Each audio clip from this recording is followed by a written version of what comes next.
నాణ్యమైన అన్నప్రసాదం అందించట్లేదని చెప్పి తరిగొండ అన్నప్రసాద కేంద్రంలో శ్రీవారి భక్తులు ధర్నా చేసింది వాస్తవం కాదా?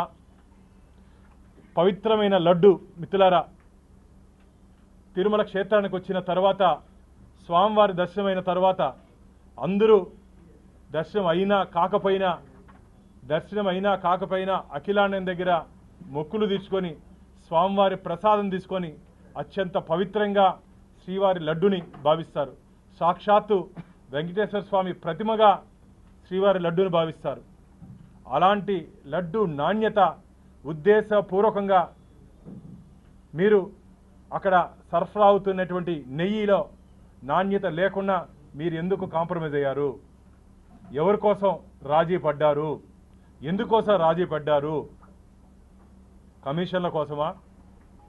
కమిషన్ల కోసం రాజీ పడ్డారని చెప్పి శ్రీవారి భక్తులు భావిస్తున్నారు. సిగ్గుండాలి.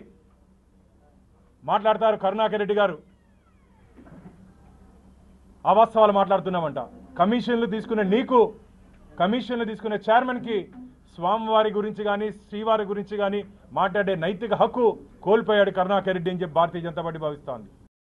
ఉండాలి ఈరోజు మాట్లాడేదానికి. మీకు కమిషన్లు టీటీడీ చరిత్రలో ఎప్పుడూ లేని విధంగా కమిషన్లు తీసుకునే ప్రభుత్వం ఏదన్నా ఉందంటే జగన్మోహన్ రెడ్డి ప్రభుత్వం, కరుణాకర్ రెడ్డి అని చెప్పి భక్తులు భావిస్తున్నారు.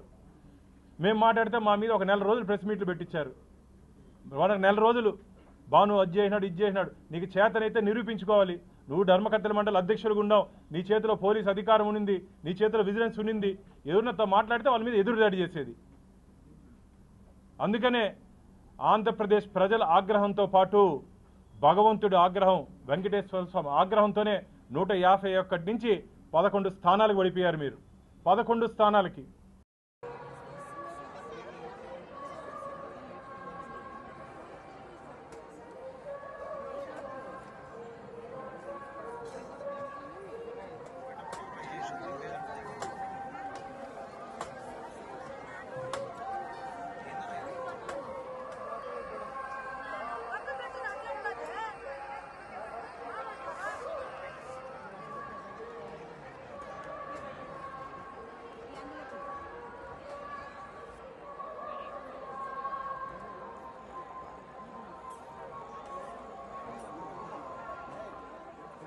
ये राग रहा है